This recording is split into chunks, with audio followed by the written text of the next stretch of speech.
Quand on a de la chance, la famille est un cocon affectif, mais aussi un lieu de solidarité. Il y a toujours les petits arrangements que l'on bricole au quotidien. Here's some money, go see a Star Wars. Et parfois, il y a le gros héritage que l'on officialise chez le notaire. 3 257 872 francs nouveaux. Et tout le monde n'est pas logé à la même enseigne. Sybille Golac est sociologue au CNRS et dans le livre qu'elle a coécrit avec Céline Bessières, Le genre du capital, elle aborde la famille comme une institution économique à part entière. Elle décortique comment la richesse circule, engendrant des inégalités aussi bien entre les familles qu'en leur sein, entre les hommes et les femmes. Quel est le poids de la richesse héritée dans le patrimoine des Français ? Quel rôle joue la famille dans l'économie aujourd'hui ? Peut-on compter sur la famille ?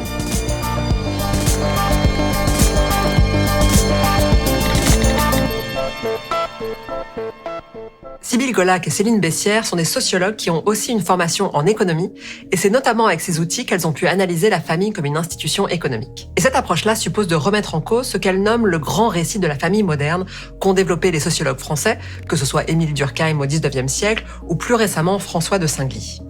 Ce grand récit, c'est quoi ? C'est dire que finalement les membres de la famille gagnent de plus en plus en individualité.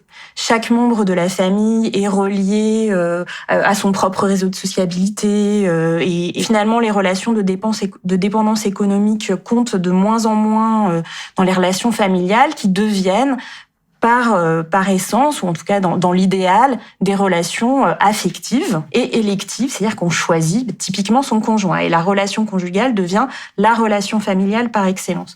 Donc ça, on le trouve déjà chez Durkheim, on le retrouve chez François de Singly en France dans les années 80-90. Donc ça, c'est le grand récit de la famille moderne, c'est l'idée que les relations familiales, elles aident les individus à épanouir leur identité intime et que ces relations familiales, elles sont libérer des relations de dépendance économique.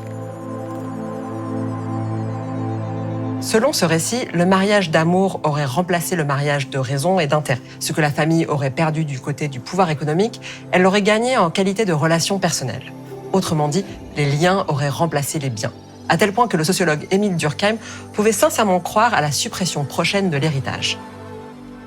Il dit que dans le cadre de cette société méritocratique, l'héritage est voué à disparaître. Il l'écrit vraiment comme ça, en disant, voilà, ce qui compte dans la famille, ce ne sont plus les choses, ce sont les personnes, et donc l'héritage va disparaître. Un jour viendra où il ne sera pas plus permis à un homme de laisser sa fortune à ses descendants qu'il ne lui est permis depuis la Révolution française de leur laisser ses fonctions et ses dignités. De fait, historiquement, dans la première moitié du XXe siècle, il y a une diminution des inégalités de patrimoine. Ça, c'est vraiment ce que montrent les travaux de Piketty et de son équipe. D'abord, une diminution donc de ces inégalités de patrimoine, du poids de l'héritage dans le patrimoine, dans les patrimoines familiaux. Et en fait, au moment où, par exemple, François de Singly en France reprend ses travaux de Durkheim, où il s'appuie aussi sur Bourdieu, qui a écrit sur la transmission du capital culturel dans les années 60-70, de fait, c'est vraiment le moment, ça on le voit bien, où c'est le poids de l'héritage dans les patrimoines familiaux est le plus bas. Donc quelque part, ça a une logique de dire que ça compte plus tellement. Mais ce qui s'est passé, c'est qu'après, ça s'est remonté à un tel point que Piketty nous dit que peut-être qu'en 2050, on sera revenu à des inégalités de patrimoine équivalentes à celles de la fin du 19e siècle. Je me souviens de la première fois que j'ai entendu parler du capital culturel de Pierre Bourdieu. C'était passionnant de découvrir qu'il n'y a pas que le capital économique qui circule des parents aux enfants, que le capital culturel, les livres et les films que l'on a à la maison, explique aussi en grande partie pourquoi certains enfants réussissent mieux que d'autres à l'école. C'est la langue, c'est tout ce qui va avec.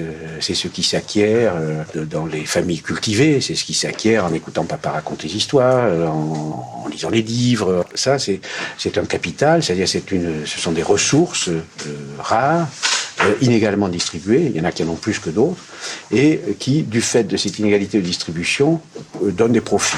Ces analyses restent très pertinentes et Sybille Golac s'en sert dans son livre, mais elle fait remarquer que, d'une part, ce thème du capital culturel a eu tendance à éclipser l'importance du capital argent dans les travaux sociologiques, et d'autre part, que le concept de capital culturel a été forgé dans les années 70, à un moment où la fortune héritée représentait moins de 35% en moyenne du patrimoine total, contre 60% aujourd'hui.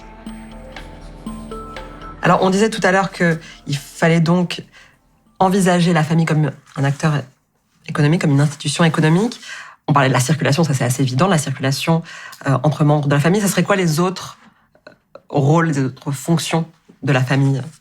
Alors, la famille, c'est une institution dans laquelle on produit de la richesse. Et ça, on peut produire deux types de biens et services. Il y a des biens et services marchands, donc typiquement les exploitations viticoles sur lesquelles a travaillé Céline et qui, pour une grande partie d'entre elles, s'appuient sur une mobilisation familiale. Et puis, le type de production qui est assuré le plus généralement dans la famille, c'est la production domestique, qui est une production gratuite et qui est un type de production qui est souvent invisibilisé. Et là, on a vraiment une spécialisation des femmes dans cette production domestique. Donc ensuite, c'est une institution économique dans laquelle la richesse est produite, dans laquelle la richesse circule, et aussi dans laquelle la richesse est évaluée. C'est-à-dire qu'il y a des moments dans le cycle familial où il va falloir évaluer la richesse. Et c'est vrai que nous, on s'est particulièrement concentrés sur ces moments parce que les façons de compter, ça cristallise tout un tas d'enjeux. Donc ces moments, c'est typiquement une succession ou une séparation, parce que c'est des moments où il faut calculer, estimer la richesse et la partager.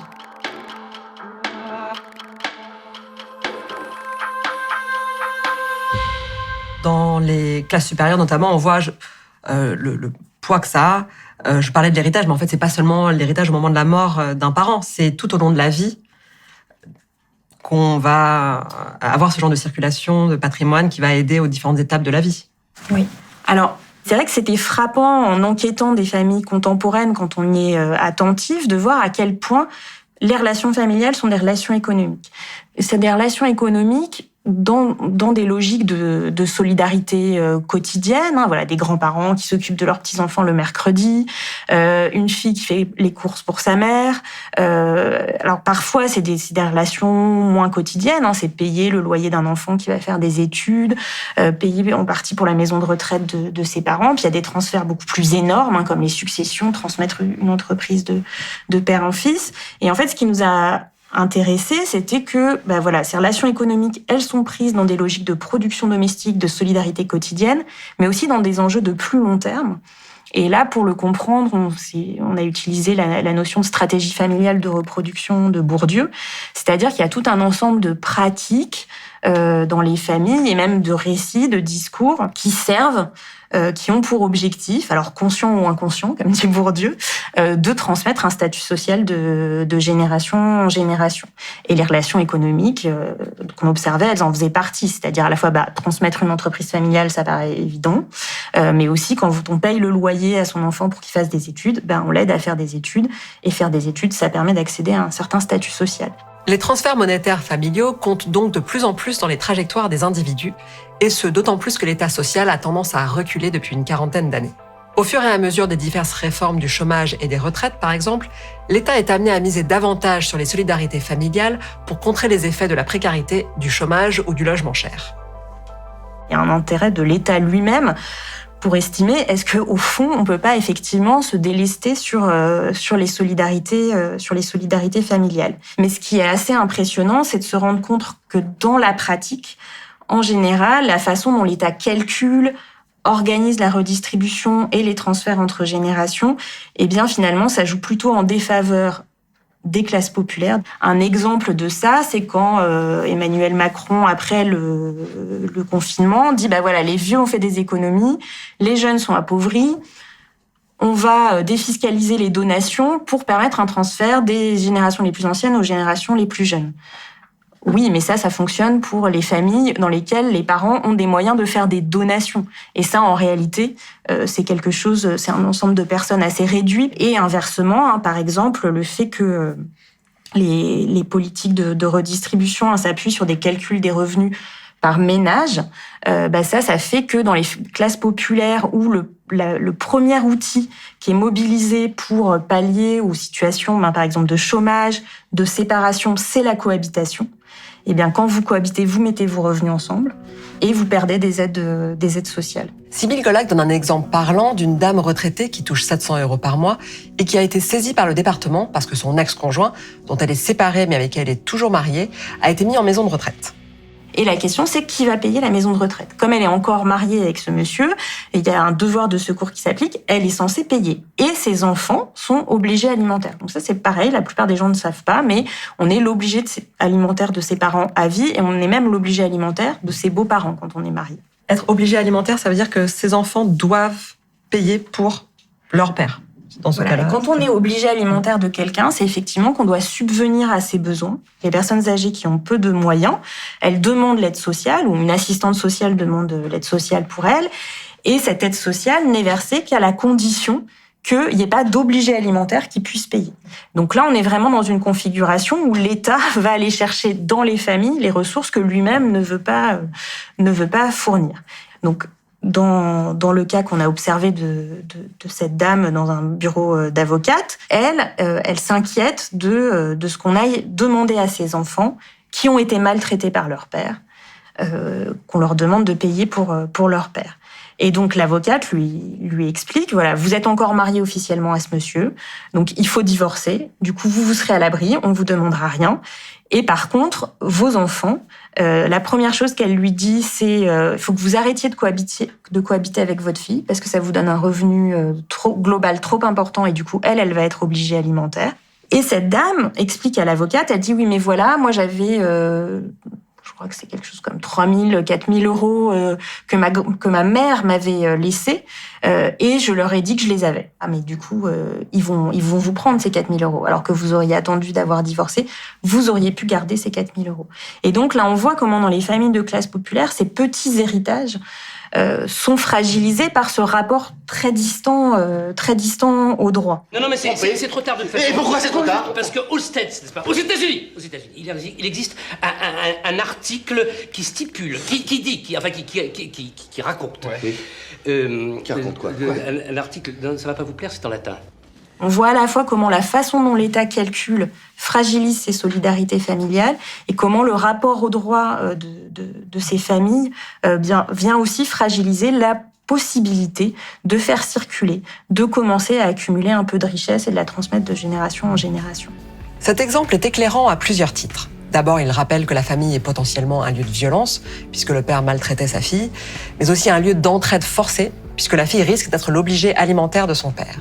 Ensuite, il illustre bien les relations très contrastées au monde du droit selon le milieu social. Ce qui est effectivement frappant, c'est l'opposition entre ces familles qui n'ont pas du tout anticipé, qui n'ont pas connaissance du droit, et d'autres familles où là, on a une ribambelle de professionnels qui vont les aider à rester dans la légalité, tout en transmettant le plus facilement possible leur richesse à leurs enfants. Mr. Pym has some important paperwork for each of you. Ooh, paperwork from the Pym Reaper, always a blast. En revanche, il y a une constante que l'on retrouve dans la plupart des familles, et ce, quel que soit le milieu social, c'est le fait que les hommes ont plus d'argent que les femmes. L'écart moyen de patrimoine est passé de 7 000 € en 1998 à 24 500 € en 2015. Et ce qui est intéressant, c'est le fait que cette injustice-là soit peu connue, notamment en raison de la nature des données disponibles. Quand on travaille sur les inégalités de richesse, il y a les données fiscales. Et ça, les données fiscales, on les a par foyer fiscal. Et donc, ça vient masquer, en particulier pour les couples mariés, les inégalités qui se jouent à l'intérieur de la famille. Et bien finalement, ces catégories administratives et scientifiques aussi, elles viennent jouer le rôle de cache-sexe et elles permettent beaucoup moins bien d'appréhender les inégalités à l'intérieur des familles entre femmes et hommes que les inégalités entre familles. Et ça, c'est relié aussi à une histoire des politiques publiques françaises où tout notre système redistributif est un système familialiste et il est vraiment organisé comme une redistribution entre ménages sans penser la question de la redistribution à l'intérieur de la famille, entre femmes et hommes en particulier. Les hommes possèdent plus de patrimoine pour plusieurs raisons, l'une d'entre elles étant le fait qu'ils héritent plus que leurs sœurs. Pourtant, théoriquement, ça ne devrait pas être possible. Le Code civil de 1804 proclame la répartition égalitaire de l'héritage entre les descendants directs, quel que soit leur sexe ou leur rang dans la fratrie. Un des premiers résultats de notre travail, c'est précisément de montrer les inégalités entre femmes et hommes face à l'héritage. En particulier, les hommes reçoivent plus souvent que les femmes ces biens que nous, on a appelés les biens structurants du capital économique. On essaye de montrer que ces biens, ce sont des biens qui sont clés dans la définition et le maintien du statut social familial, des biens professionnels, des logements, donc autrement dit, autre chose que simplement des liquidités. Et les femmes reçoivent plus souvent des liquidités, et puis les femmes reçoivent plus souvent ces liquidités au moment du décès de leurs parents, tandis que les hommes sont plus souvent bénéficiaires de donations. Donc ils ne reçoivent pas la même chose.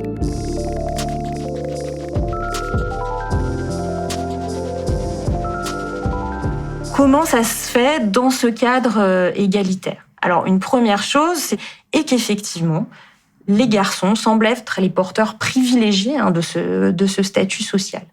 Alors, c'est lié à des socialisations genrées qui se perpétuent historiquement, qui se jouent dans la famille, mais qui s'articulent aussi à ce qui se passe en dehors de la famille. Moi, une des familles sur lesquelles j'ai enquêté, le père était maçon, il aurait bien aimé, avec un de ses enfants, monter une entreprise de bâtiment, mais les garçons tardaient à arriver, et donc sa deuxième fille, il l'a emmenée avec lui sur les chantiers, elle a fait une formation d'électricité du bâtiment, sauf que le jour où elle a commencé à aller travailler sur les chantiers sans son père, eh bien, elle s'est pris tellement de remarques, de discrimination, qu'elle a arrêté, et finalement, c'est son fils qui a monté une entreprise de bâtiment. You have a toddler with a hard-on for chief operating officer, and I'm going through a management training program? You're a young woman with no experience. A woman, that's a minus. Well, of course it's a fucking minus.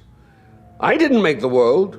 Les premiers des garçons reçoivent davantage ces biens structurants, c'est-à-dire les biens professionnels ou immobiliers, ainsi que davantage de donations anticipées que les cadets et les filles. Mais théoriquement, en cas de déséquilibre entre les lots de biens, une somme d'argent, appelée soulte, est fixée pour compenser. Par exemple, celui qui conserve la maison de famille doit verser une soulte à ses frères et sœurs. Le problème, c'est que le montant de la soulte est souvent sous-évalué. Pour comprendre comment c'est possible, il faut regarder comment les notaires font leurs calculs au moment de la succession. Théoriquement, si on regarde un acte, une déclaration de succession, un acte de succession, donc c'est en conformité avec le droit, il y a un inventaire des biens qui est fait, ils sont évalués, du coup une évaluation de la part que chacune doit recevoir, et puis une distribution des biens qui doit permettre justement d'avoir des parts égales, et si elles sont pas tout à fait égales, on détermine ce qu'on appelle des soultes pour faire des compensations. Donc ça, ce sont des documents écrits qui ont l'air de respecter à la lettre le droit. Et ce qu'on voit, c'est qu'en fait, dans la pratique de ces professionnels, ça se passe pas du tout comme ça, c'est-à-dire qu'au fond, ce qui arrive en premier, c'est la question de la distribution des biens. Qui va garder l'entreprise familiale, qui va garder la maison de famille. Et ensuite, il y a une négociation des compensations financières. Et puis, en dernier, là, c'est vraiment le cœur du travail des notaires, c'est rédiger des actes où, au fond, quels que soient les arrangements familiaux qui ont été entérinés, eh bien, on va réussir à faire rentrer ça dans les cases du droit. Et cette expression, rentrer dans les cases, elle est utilisée par ces professionnels. Et donc là, il y a des jeux vraiment sur l'évaluation. Il y a des biens qui vont être sous-évalués. Et précisément, cette sous-évaluation, elle montre bien que ne pas recevoir des liquidités ou recevoir des biens professionnels ou des logements, c'est pas la même chose aussi du point de vue de la valeur. Et que là, on voit clairement que les femmes, statistiquement, elles sont désavantagées. Et donc, ces comptabilités inversées, puisque ça se passe exactement dans l'ordre inverse de ce que décrivent les actes notariés. Dans la pratique, c'est l'inverse de la théorie. Et bien, ces comptabilités inversées, elles sont donc sexistes, puisque ce sont plus souvent les hommes qui reçoivent les biens et les femmes des compensations sous-évaluées. Autrement dit, en pratique, les notaires établissent d'abord un consensus sur la répartition des biens et les compensations, et c'est seulement après que viennent les opérations d'évaluation des biens pour coller à cette répartition. Pour donner un exemple de la façon dont les héritages peuvent être pris dans des stratégies familiales de reproduction qui ont tendance à favoriser les hommes et qui recourent à ces pratiques de comptabilité inversée, Sybille Golac a enquêté auprès d'une famille en Gironde dans laquelle le fils a hérité de la boulangerie et les sœurs ont reçu des biens immobiliers d'une valeur inférieure à celle du fonds de commerce. Elles ont accepté de recevoir en compensation des viennoiseries. C'est-à-dire que pendant plus de 10 ans, elles ont pu consommer des baguettes et des pains au chocolat et des croissants gratuitement. Et donc, justement, l'intérêt des monographies de famille, c'est de rencontrer les différents membres de la famille et donc d'avoir à la fois le discours de la mère sur ce qu'elle a voulu transmettre à ses différents enfants et entendre les filles expliquer que oui, elles savent bien que en réalité, ces contes, ça va pas, qu'il n'y a pas le fond de pâtisserie, mais que finalement, c'est important que cette boulangerie, elle reste dans la famille et qu'elle-même, restant sur place, pour le statut social familial, il y en a une qui est directrice de l'école, l'autre qui est adjointe à la mairie, et bien que leur frère reste à la tête de cette boulangerie, ça permet la transmission du statut social familial dont elle bénéficie aussi localement. Reste à savoir pourquoi les notaires, qui sont censés être garants de l'égalité entre frères et sœurs, pourquoi ils s'accommodent de pratiques qui favorisent clairement les hommes. Pourquoi les professionnels font ça ? Donc on a 2 grandes explications en fait. La première, c'est leur valeur professionnelle. C'est-à-dire que, en particulier, les notaires, il y a quelque chose qu'ils mettent en avant, c'est ce qu'ils appellent la paix des familles. Ils considèrent que c'est le cœur de leur travail, c'est maintenir la paix des familles, garantir la paix des familles. Autrement dit, il y a peu de chances pour que dans leur pratique, ils remettent en cause les rapports de domination qui se jouent dans la famille. La deuxième explication de pourquoi ils font ça, c'est aussi qui ils sont. C'est-à-dire que ce qui a été frappant avec Céline, on a rencontré une vingtaine de notaires qui nous ont dit des choses sur leur propre famille. Eh bien, c'est que parmi cette vingtaine de notaires, il y avait une seule fille de salariée.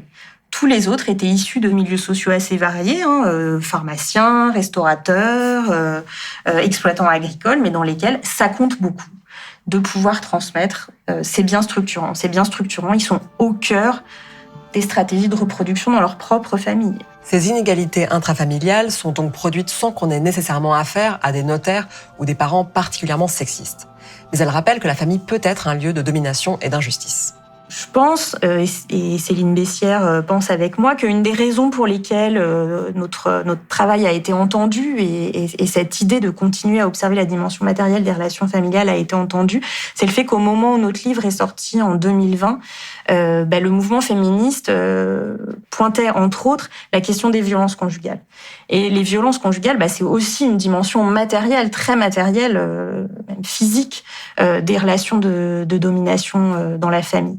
Et du coup, cet intérêt militant pour la dimension matérielle des relations familiales et les inégalités entre femmes et hommes qui s'y jouaient a facilité aussi la lecture de notre travail. Je trouve que ça soulève des questions intéressantes sur notre perception de la famille. Est-ce que c'est un lieu de violence, un lieu d'inégalité économique, ou est-ce que, au contraire, c'est un lieu de refuge par rapport à une économie capitaliste brutale et où on se réfugie dans la famille, on dépend des solidarités familiales.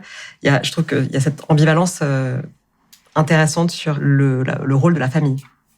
Alors, Rémi Lenoir, dans son travail sur la généalogie de la morale familiale, insiste beaucoup sur l'existence de cette prénotion sur la famille, que la famille est un îlot préservé de la violence, des rapports de domination qui se jouent dans la société capitaliste ou marchande. Et c'est vrai que nous, on essaye de tordre le bâton, on peut dire, dans l'autre sens, en disant c'est un lieu où se jouent des rapports de domination, et ces rapports de domination, ils peuvent aller jusqu'à l'exercice de la violence. Mais c'est vrai que ce qui est très compliqué dans cette question, c'est la question de l'amour. C'est-à-dire que la famille, elle est perçue comme le lieu même où s'épanouissent les relations amoureuses qui deviennent des relations conjugales, mais aussi l'amour parental. Et au fond, se dire que cet amour est constitutif de relations de domination, c'est très troublant. Et au fond, si on lutte contre les dominations dans la famille, est-ce qu'on va garder l'amour ou est-ce qu'il va disparaître ? Parce que finalement, c'est un petit peu confortable de se dire ok, il y a des relations de domination dans la famille, mais au fond, c'est des relations de domination qui sont construites dans la société en général. Et oui, du coup, on les retrouve dans la famille. Mais si on lutte contre ces rapports de domination, on va avoir la famille, il n'y aura plus que l'amour, en gros. Et ça, c'est vrai que c'est une question. C'est extrêmement perturbant de se dire que finalement, est-ce que la domination, ça naît dans nos relations amoureuses, dans la relation qu'on a à nos enfants, dans la relation qu'on a à nos parents ? et voilà. Et donc on tranchera pas individuellement sur cette question qui a été posée par plusieurs auteurs et autrices sur finalement voilà, est-ce que l'amour c'est la forme ultime de domination ou est-ce que l'amour c'est un espèce de miracle au-delà des rapports de domination. La famille peut être à la fois un espace d'amour et d'inégalité, de solidarité et de domination. Mais la solidarité familiale est à géométrie variable selon la classe et le genre. Paradoxalement, ceux qui peuvent le plus compter sur la famille sont souvent ceux qui en ont le moins besoin. Les familles aisées qui bénéficient de moult dispositions légales et de conseils experts pour faire circuler le patrimoine. À l'inverse, les familles précaires recourent plus souvent à des formes d'entraide informelle qui risquent de rentrer en collision avec le droit. Mais que l'on soit riche ou pauvre, les frères héritent plus que leurs sœurs, et ce au nom de la très ambivalente paix des familles.